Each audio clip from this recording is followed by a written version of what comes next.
सम्माननीय महाराष्ट्र के मुख्यमंत्री श्री देवेंद्र जी फडणवीस इनके हस्ते आदरणीय पंतप्रधान श्री नरेंद्र मोदी जी के 12 वर्ष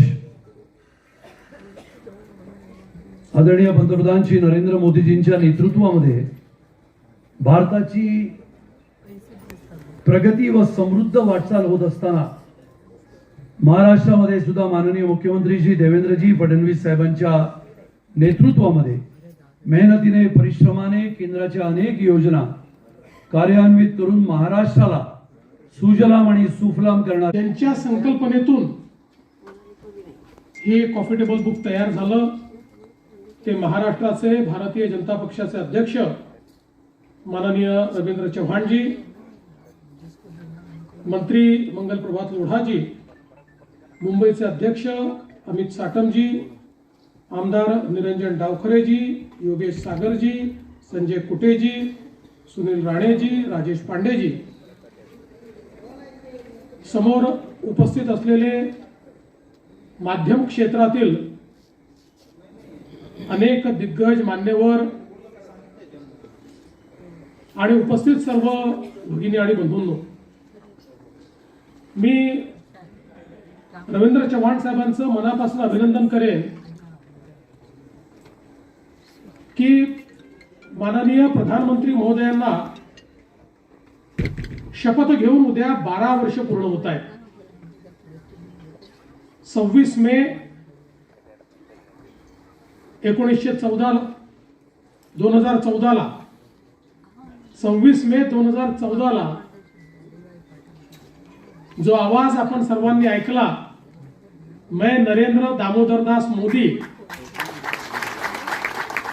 तो आवाज आजही आपल्या सर्वांच्या कानामध्ये निश्चितपणे त्या ठिकाणी गुंजतो आहे। आणि ही 12 वर्ष अक्षरशः थक्क करणारी अशा प्रकारची 12 वर्षे। एखाद्या देशाची शक्ती, एखाद्या देशाचा स्वाभिमान आणि आत्माभिमान कशा पद्धतीने जागृत करून एक मोठं परिवर्तन घडवलं जाऊ शकतं, हे गेल्या 12 वर्षामध्ये मोदीजींनी दाखवून दिलंय। जो देश एखाद्या याचकाच्या भूमिकेमध्ये, कधी एखाद्या बिचाऱ्या भूमिकेमध्ये आपल्याला पाहायला मिळाला, आज तो देश आत्मनिर्भर भारत अशा पद्धतीनं जगाच्या पाठीवर स्वाभिमानाने उभा असलेला गेल्या 12 वर्षाच्या या कार्यकाळात आपल्याला पाहायला मिळतोय। खरं म्हणजे 12 वर्षात मोदीजींनी वेगवेगळ्या क्षेत्रात केलेलं कार्य हे एका कॉफी टेबल बुक मध्ये मांडणं देखील अत्यंत कठीण आहे आणि त्याबद्दल एखाद्या भाषणामध्ये बोलणं हे तर त्याहीपेक्षा कठीण आहे। पण मला असं वाटतं की ही जी काही 12 वर्ष आहेत, ही नवभारताकडे जी काही भारताने वाटचाल केली त्याची ही 12 वर्ष आहे। विविध क्षेत्रांमध्ये जे परिवर्तन झालंय त्याची ही 12 वर्ष आहे।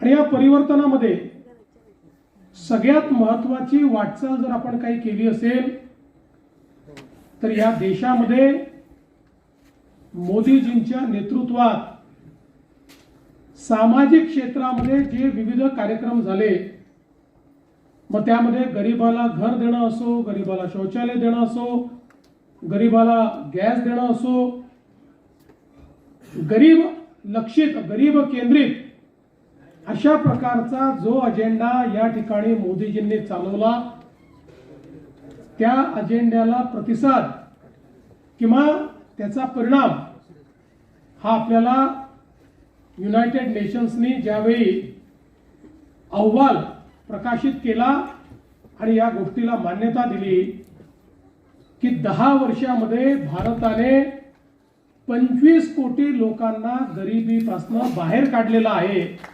हे ज्यावेळी जगाने मान्य केलं, मला असं वाटतं की त्यापेक्षा मोठा एक प्रकारे परिणाम दुसरा कुठलाच असू शकत नाही.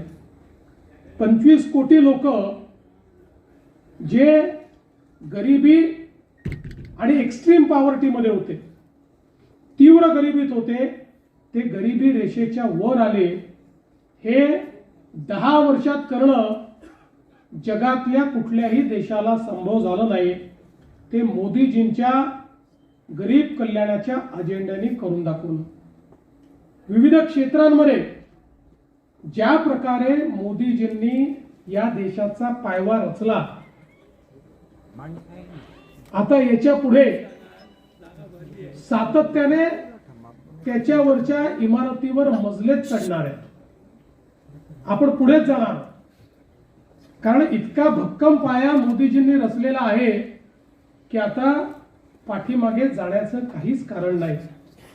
आज आपण बघा, अर्थव्यवस्था म्हणून भारताने केलेली प्रगती ही थक्क करणारी प्रगती आहे. आपल्या भारताचा जीडीपी जो 2013-14 साली 103 लाख कोटी होता, आज तो जीडीपी 357 लाख कोटी पर्यंत पोहोचलाय. म्हणजे 10 वर्षामध्ये 3 पटीने आपला जीडीपी या ठिकाणी वाढलेला आहे. महाराष्ट्राचाच आपण विचार केला तर साधारणपणे 13-14 मध्ये जो महाराष्ट्राचा जीडीपी 13 लाख कोटीचा होता, तो आता 54 लाख कोटी रुपयांपर्यंत पोहोचलेला आहे. आणि मला असं वाटतं की ही जी काही एक प्रकारे देशाच्या अर्थव्यवस्थेची वाढ आहे, मोदीजींनी एक महत्वाचा शिफ्ट देशाच्या अर्थकारणात आणला. यूपीएच्या सरकारमध्ये मानसिकता अशी होती की आम्ही लोकांकरता योजना तयार करू आणि जे काही आहे ते अनुदानाच्या स्वरूपात लोकांना देऊ, त्याच्यावर लोकांनी जगलं पाहिजे. आम्ही नवीन संधी निर्माण करणार नाही. आम्ही देशाच्या विकासावर, देशामध्ये पायाभूत सुविधा तयार करण्यावर कोणताही खर्च करणार नाही. लोकांना आपल्यावर अवलंबित करून ठेवू, अशा प्रकारच्या मानसिकतेतून, ज्याला डोल्सची इकॉनॉमी म्हणतो, अशा प्रकारची अर्थव्यवस्था, अनुदान प्रणित अर्थव्यवस्था ही त्या काळामध्ये तयार झाली. आणि त्याचा परिणाम असा झाला की हळूहळू अर्थव्यवस्थेच्या ताणामुळे आपण संधी पण निर्माण करू शकलो नाही आणि लोकांना त्यांच्या जीवनाकरता आवश्यक काय आहे तेही देऊ शकलो नाही. परिणामतः इतक्या मोठ्या प्रमाणात देशातल्या गरिबीमध्ये एक मोठी जंप आपण 10 वर्षाच्या यूपीएच्या कार्यकाळात पाहिली. मोदीजींनी सांगितलं की आपल्याला अर्थव्यवस्था अशी करावी लागेल की ज्या अर्थव्यवस्थेमध्ये गुंतवणुकीच्या माध्यमातून संधी तयार होईल, त्या संधीच्या माध्यमातून देशाची अर्थव्यवस्था विस्तारित होऊन देशाच्या तिजोरीमध्ये पैसा येईल आणि आलेल्या पैशाचा उपयोग करताना गरीब कल्याणाचा अजेंडा चालवून देशातली गरिबी दूर करून गरिबालाही आपल्या पायावर उभं करण्याचं काम हे देशातलं सरकार करेल.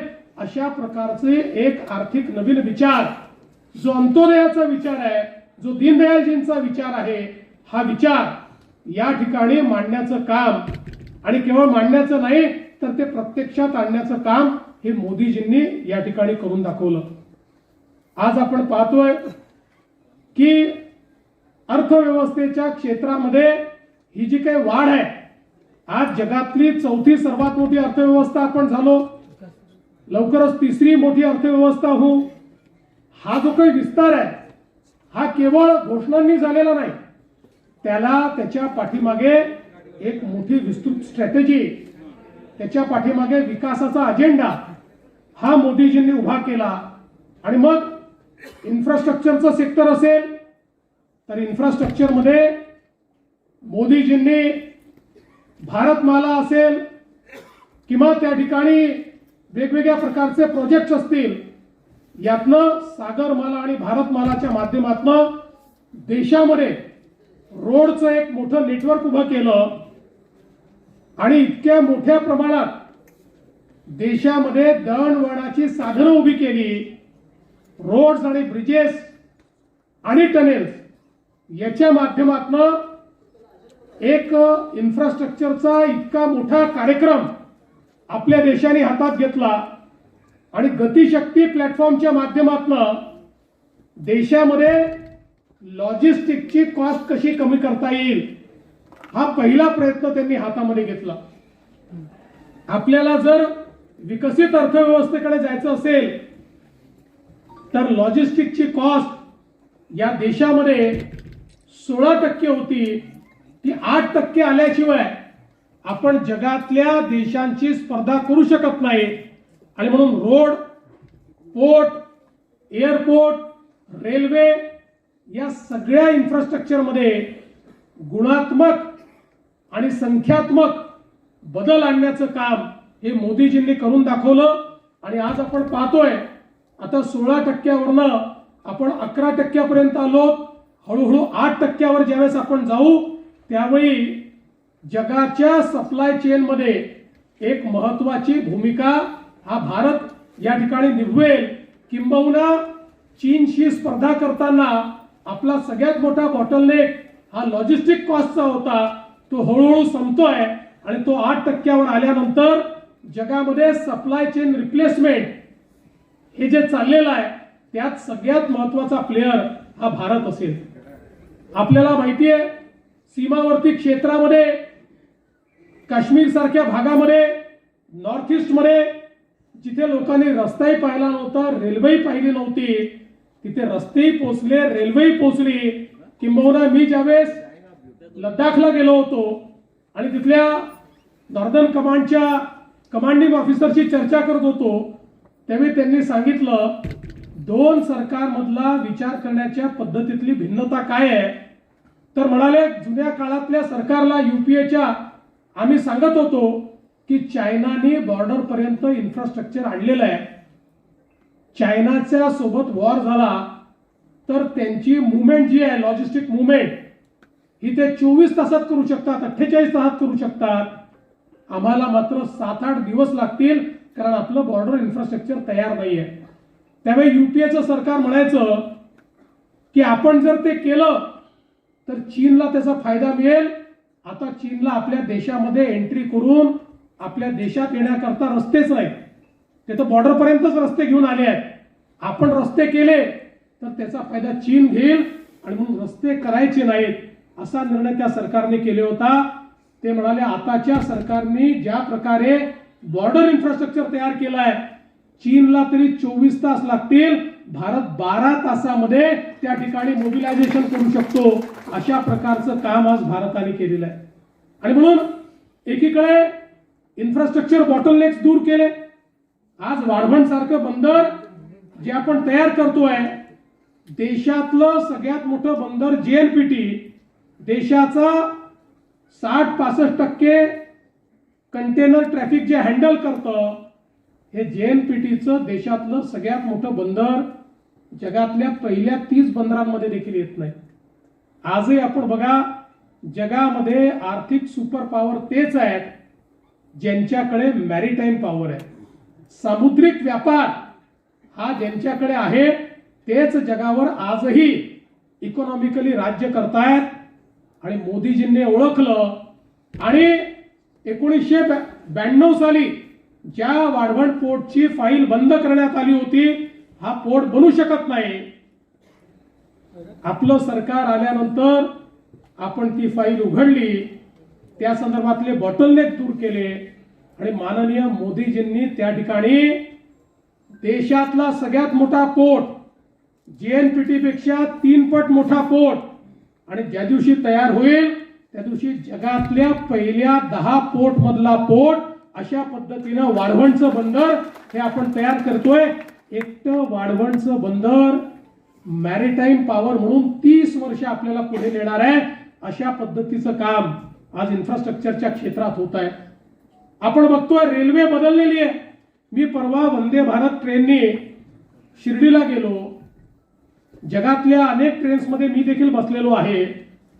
पण वंदे भारत ट्रेनमध्ये बसल्यानंतर आणि जपानच्या ट्रेनमध्ये, चीनच्या ट्रेनमध्ये किंवा स्वित्झर्लंडच्या ट्रेनमध्ये बसल्यानंतर कुठलाही फरक आपल्याला पाहायला मिळत नाही. इतकी चांगली ट्रेन आणि तीही भारतामध्ये तयार करून दाखवण्याचं काम हे आपल्या सरकारने या ठिकाणी केलेलं आहे. त्यामुळे रेल्वेचं क्षेत्र असो, आता रेल्वेमध्ये जे फ्रेट कॉरिडॉर्स आहेत त्याची गती वाढवण्याचं काम हे वेगानं चाललेलं आहे. जी गती 10, 12, 15 किलोमीटर ॲव्हरेज याची ती आता 25 पर्यंत पोहोचली आहे, 35 पर्यंत पोहोचते आहे, ती 50 पर्यंत पोहोचली तर आपल्या ट्रान्सपोर्टेशनच्या कॉस्टमध्ये खूप मोठ्या प्रमाणात फरक पडेल. अशा पद्धतीचं काम इन्फ्रास्ट्रक्चरच्या क्षेत्रामध्ये आज झालेलं आपण बघतोय. यासोबत या देशामध्ये संधी तयार व्हावी याकरता झालेले जे काही रिफॉर्म्स आहेत, या रिफॉर्म्स मध्ये मी तर असं म्हणेन की जीएसटी हा एक असा रिफॉर्म आहे की ज्याच्यामुळे आम्ही क्वांटम जंप घेतली. आज आपण बघा, जेव्हा जीएसटी या देशामध्ये आला आणि आम्ही ट्रेड बॅरियर्स त्या ठिकाणी तोडले. पूर्वीच्या काळी प्रत्येक राज्य आपला टॅक्स लावायचं आणि त्यामुळे आमच्याकडे परदेशी गुंतवणूकदार हे येऊ शकत नव्हते. ट्रेड बॅरियर्समुळे अनफेअर ट्रेड होता, त्यामुळे लेवल प्लेइंग फील्ड नव्हती. एक प्रकारे हे बॅरियर्स वेपनाइज केले जायचे, त्यातनं देशाच्या अर्थव्यवस्थेवर विपरीत परिणाम व्हायचा. अनेक वर्ष युपीएच्या सरकारने जीएसटी आणण्याचा प्रयत्न केला, ते यशस्वी झाले नाही. पण मोदीजींनी जीएसटीवर एकमत घडवलं आणि घडवून या देशामध्ये जीएसटी आणला. मला आजही आठवतं की ज्यावेळी जीएसटीचं बिल राज्याच्या विधानसभेमध्ये मी मांडलं होतं, त्यावेळी विधानसभेमध्ये आमच्या विरोधकांनी खूप गदारोळ करून सांगितलं होतं, आपण मॅन्युफॅक्चरिंग स्टेट आहोत. मॅन्युफॅक्चरिंग स्टेट असल्यामुळे आपला आजचा जो वॅट आहे तो जीएसटीत कन्वर्ट झाला तर तो कमी होईल, महाराष्ट्राचं नुकसान होईल. महाराष्ट्राने जीएसटी स्वीकारू नये. त्यावेळेस मी भाषणामध्ये सांगितलं होतं की आपण मॅन्युफॅक्चरिंग स्टेट आहोत आणि बॉर्डरलेस व्यापार जर सुरू झाला तर आपला जो काही मॅन्युफॅक्चरिंग बेस आहे हा मोठ्या प्रमाणात वाढेल. आणि ज्यावेळेस मॅन्युफॅक्चरिंग बेस वाढतो त्यावेळी त्या मॅन्युफॅक्चरिंग करता कन्झम्पशन देखील करावं लागतं आणि म्हणून आपल्याला त्या माध्यमातून मोठ्या प्रमाणात जीएसटी मिळेल.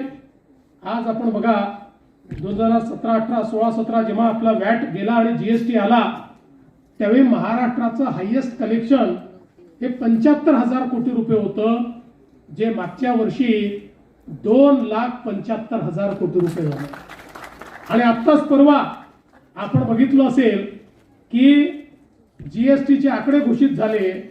या आकड्यांमध्ये आपल्या नंतरची जी दोन्ही राज्य आहेत, 2 नंबर आणि 3 नंबर, ती दोन्ही राज्यांना एकत्रित केलं तरी देखील महाराष्ट्राचा जीएसटी जास्त आहे. आणि एक क्वांटम जंप आपण त्या ठिकाणी घेतली जीएसटी मुळे.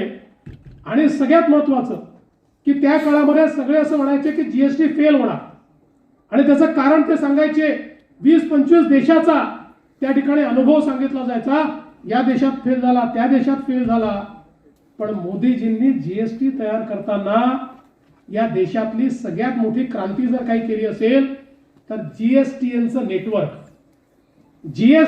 नेटवर्क हे डिजिटल इंडिया मधलं एक असं क्रांतिकारी पाऊल आहे. एक अशी ही मी तर असं म्हणेन की जादुई नेटवर्क आहे की ज्याच्यामुळे आज बघा, जीएसटीएन मध्ये जीएसटी भरणाऱ्यांचा बेस, वॅट भरणारे जे लोक होते त्याच्यापेक्षा 5 पट लोक वाढले. पण जीएसटीएन मुळे सीमलेसली कुठलाही त्या ठिकाणी ह्युमन इंटरव्हेन्शन न करता आज जीएसटी भरता येतोय. आणि नेटवर्क असं आहे की त्या नेटवर्कमध्ये जीएसटी भरल्यानंतर केंद्राचे पैसे थेट केंद्राला जातात, राज्याचे पैसे थेट राज्याला येतात. कुठेही केंद्र आणि राज्य एकमेकांवर अवलंबून नाही अशा पद्धतीनं जीएसटीएनचं नेटवर्क हे त्या ठिकाणी तयार करण्यात आलं. आणि म्हणून आज भारत हा या जीएसटीमुळे एक सिंगल बाजारपेठ झाल्याबरोबर मोठ्या प्रमाणात परदेशी गुंतवणूक सुरू झाली. अर्थात त्याचाही फायदा महाराष्ट्राला सर्वात जास्त झाला, कारण देशात परदेशी गुंतवणूक तर 5-7 पटीने वाढली, पण येणाऱ्या गुंतवणुकीपैकी 40% गुंतवणूक ही एकट्या आपल्या महाराष्ट्रात यायला लागली. त्याचा सगळ्यात मोठा फायदा आणि बेनिफिशरी आपला महाराष्ट्र आहे. आणि म्हणूनच आपण जर बघितलं तर डिजिटल इकॉनॉमीमध्ये भारताने जे पाऊल ठेवलं, यूपीआय हे आपल्या डिजिटायझेशनचं एक दुसरं आश्चर्य आहे. यूपीआय ज्या प्रकारे पेमेंट गेटवे भारताने तयार केला, जगातल्या मोठ्या मोठ्या देशांनी आश्चर्याने तोंडात बोट घातलं. आणि जगातले किमान 25 देश असे आहेत की जे आता यूपीआय वापरतात. त्यांचा पेमेंट गेटवे हा यूपीआय आहे. मी आता ज्यावेळेस डावोसला गेलो होतो तर डावोसमध्ये त्या ठिकाणी त्यांनी 9 देशांच्या आर्टिफिशियल इंटेलिजन्स मिनिस्टरची एक कॉन्फरन्स केली आणि मला देखील एक चीफ मिनिस्टर म्हणून त्या ठिकाणी बोलवलं. आणि त्या ठिकाणी ज्यावेळेस आम्ही चर्चा करत होतो त्यावेळी ब्राझीलच्या आर्टिफिशियल इंटेलिजन्सच्या एआय मिनिस्टर होत्या, त्या ब्राझीलच्या अर्थमंत्री देखील होत्या.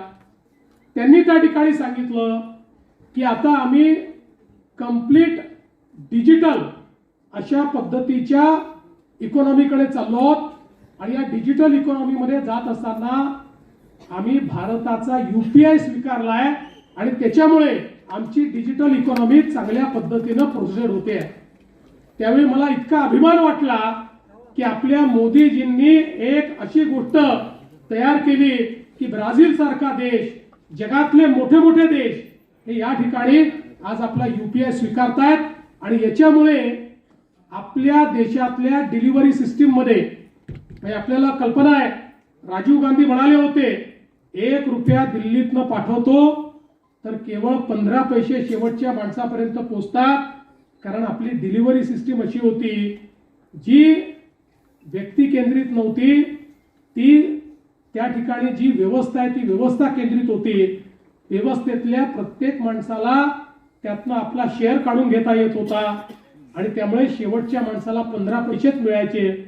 पण मोदीजींनी ही जी सिस्टीम उभी केली, मोबाईल आणि यूपीआयची जी सिस्टीम तयार केली, जनधन खात्यांची जी सिस्टीम तयार केली, त्यामुळे आता कुठल्याही योजनेचे पैसे हे थेट बेनिफिशरीच्या खात्यामध्ये जातात.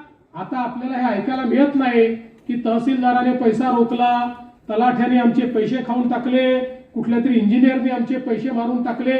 आता हे होत नाही, थेट लोकांच्या खात्यामध्ये पैसे जायला लागले. आणि भारतातल्या डिलिव्हरी सिस्टीमला एक प्रकारे नवीन रूप देऊन या देशातला ग्रासरूटचा जो भ्रष्टाचार होता तो समाप्त करण्याचं काम हे मोदीजींनी या ठिकाणी केलं. खरं म्हणजे मी एक एक विषय सांगत राहिलो तर अख्खी रात्र मी याच्यावर भाषण करू शकेन. पण मला असं वाटतं की एका क्षेत्राकडे अजून आपण लक्ष दिलं पाहिजे, ते म्हणजे फॉरेन पॉलिसी आणि डिफेन्स. एक नवीन भारत आपण पाहतोय जो कोणाच्याही दबावात येत नाही. आपण पाहिलं अलीकडच्या काळामध्ये ट्रेड ही वेपनाइज होते. आपण बघितलं भारतावर वेगवेगळ्या प्रकारचे ट्रेड बॅरियर्स टाकले. पण ट्रेड बॅरियर्स टाकल्यानंतर भारत याच्याकडून गेला नाही. भारताने विनंती केली नाही की तुम्ही ट्रेड बॅरियर्स उचला. भारताने सांगितलं ट्रेड ट्रीटी होईल, पण ती होत असताना आमच्या शेतकऱ्याचं हित हे जर त्या ट्रेड ट्रीटीमध्ये असेल तर आम्ही त्या ठिकाणी तो करार करू.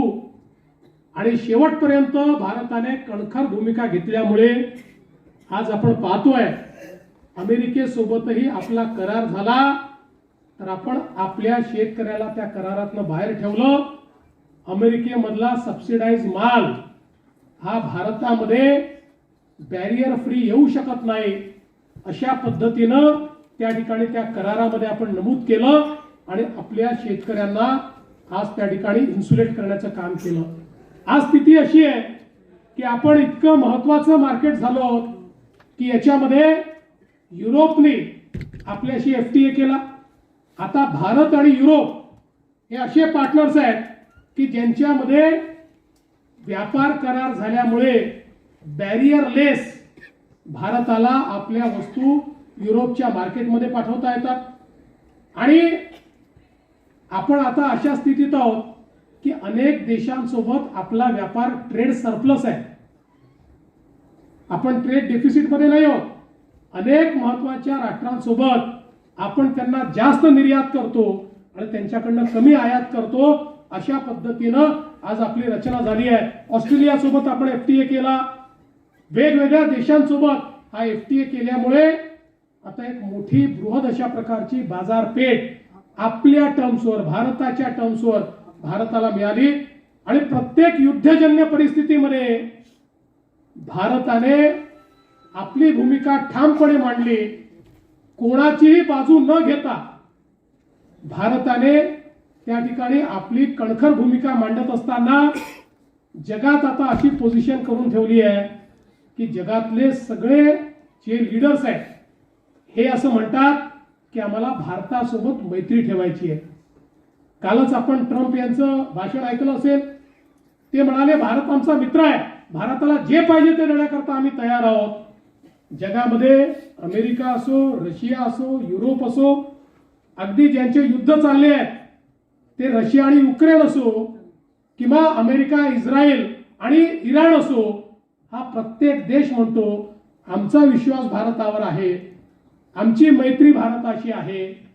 आणि आजच मी एका फोरमच्या काही लोकांशी बोलत होतो. त्या फोरममध्ये देशातले काही उद्योगपती होते. ते सगळे उद्योगपती म्हणत होते की आज उद्या जेव्हाही हा वॉर समाप्त होईल त्यावेळी भारत इतक्या युनिक पोझिशन मध्ये आहे. भारताने या सगळ्या परिस्थितीमध्ये जी भूमिका घेतलेली आहे त्या भूमिकेमुळे आता एकदा वॉर जेव्हा स्टॉप होईल त्यानंतरचा जो काही इकॉनॉमिक राईज आहे त्याच्यामध्ये भारताला अत्यंत प्रमुख भूमिका मिळेल. मला असं वाटतं की ही जी एक कणखर अशा प्रकारची भूमिका आणि भूमिका दाखवत असताना ऑपरेशन सिंदूर सारखं ऑपरेशन की ज्याच्यामध्ये भारताने आपली सामरिक शक्ती ही दाखवून दिली. कारण आपल्याला माहिती आहे भारत केवळ पाकिस्तानशी युद्ध लढत नव्हता. भारत हा एक प्रकारे चीनशीही सुडो वॉर लढत होता. कारण पाकिस्तानला शस्त्रास्त्र आणि सगळ्या प्रकारची लॉजिस्टिकल मदत ही चायना देत होतं. सगळा त्या ठिकाणी खर्च जो काही असेल त्यामध्ये आपल्याला कल्पना आहे की तो कुठून येत होता हे सगळ्यांना माहिती आहे. पण भारताने दाखवून दिलं की भारतामध्ये तयार झालेले जे इक्विपमेंट्स आहेत, भारताचे ड्रोन्स, भारताचे जे काही मिसाईल्स, याची शक्ती आपण दाखवून दिली. आणि अक्षरशः प्रिसिशननी जे काही त्या ठिकाणी त्यांच्या युद्धाची विमानं होते, एअर बेसेस होत्या, त्या नष्ट करण्याचं काम आपण हे करून दाखवलं. दुसरीकडे त्यांनी त्यांच्या चायना मेड अशा प्रकारचे हजारो ड्रोन्स, मिसाईल्स सगळे आपल्यावर टाकले. एकही ड्रोन आणि एकही मिसाईल भारतावर यशस्वीपणे मारा करू शकला नाही. आपल्या एअर डिफेन्स सिस्टीमनी हवेतच हे सगळं त्या ठिकाणी मारून पाडलं. आणि यात सगळ्यात महत्वाचं काय आहे, आत्मनिर्भरता म्हणजे काय, तर जो भारत जवळपास सगळी शस्त्रास्त्र सगळी ही इम्पोर्ट करत होता, आज तो भारत 50,000 कोटी रुपयाचा एक्सपोर्ट करतोय.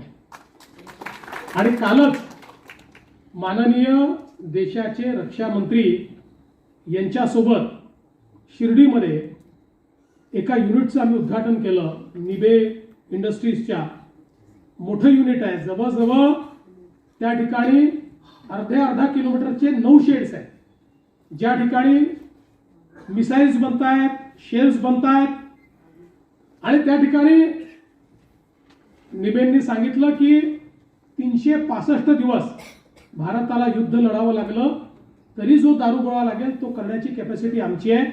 अशाच प्रकारची कॅपॅसिटी आज आपण पाहतोय. आपल्याकडे सोलर इंडस्ट्री असेल, आपल्याकडे LNT असेल, आपल्याकडे कल्याणी असतील, या सगळ्यांनी तयार केली आहे. पण यातलं सगळ्यात महत्त्वाचं काय आहे तर त्या ठिकाणी 5 वर्षाचं त्यांचं सगळं प्रोडक्शन हे इस्रायलने बुक केलं आहे. संपूर्ण 100% प्रोडक्शन त्यांचं बुक केलेलं आहे. त्यामुळे आता भारत आत्मनिर्भर तर आहेच, पण मोदीजींनी जे सांगितलं make in India and make for world, ते आता खऱ्या अर्थानं पूर्ण होताना आपल्याला पाहायला मिळत आहे. आणि म्हणून एक नवीन भारत की ज्याच्यामध्ये गरिबाचा विचार होतो, एक नवीन भारत की ज्याच्यामध्ये शेतकऱ्यांचा विचार होतो, ज्याच्यामध्ये महिला या लक्षित धरून बेटी बचाव पासनं बेटी पढाव पासनं तर लखपती दिदीपर्यंत विविध कार्यक्रमांच्या माध्यमातून महिलांना अधिकारिता दिली जाते. अशा प्रकारचा एक भारत, युवांची स्वप्न पूर्ण करणारा स्टार्टअप इकोसिस्टीम हा रुजवणारा भारत आज आपण या ठिकाणी या 12 वर्षात तयार झालेला बघतो आहोत. आणि म्हणूनच मला असं वाटतं की ही जी तपपूर्ती आहे, या तपपूर्तीच्या निमित्ताने रवींद्र चव्हाणजींनी हे जे काही कॉफी टेबल बुक या ठिकाणी प्रकाशित केलंय, यामध्ये मेजर हायलाइट्स हे आपण आणण्याचा प्रयत्न केलेला आहे. आणि विशेषतः मला आनंद आहे की ज्यांचं म्हणणं हे महाराष्ट्रातले लोक ऐकतात असे अनेक लोक माध्यम क्षेत्रातले हे आपण या ठिकाणी बोलवलेले आहेत. हा संपूर्ण विषय जे एम्प्लिफाय करू शकतात अशा पद्धतीची मंडळी या ठिकाणी सगळी आलेली आहेत. त्यामुळे मला विश्वास आहे की आपल्या सर्वांच्या माध्यमातून भारताची ही वाटचाल ही आपण जनाजनापर्यंत पोहोचवण्याचा प्रयत्न कराल. मी आपल्या सर्वांचे मनापासून आभार मानतो. माननीय रवींद्र चव्हाणजींचे मनापासून अभिनंदन करतो आणि माझं बोलणं संपवतो. जय हिंद, जय महाराष्ट्र.